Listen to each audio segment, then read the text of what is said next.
Hey guys, this is Fundo on Onchupagama.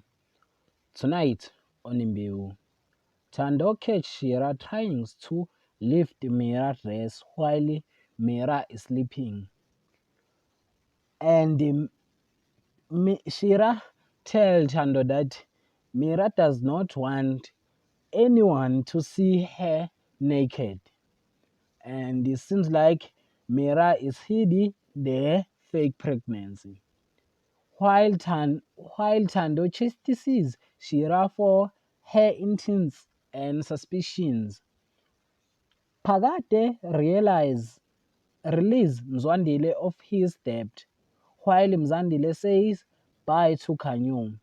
And Kanyo seems like is attracted by Mzwandile on the room.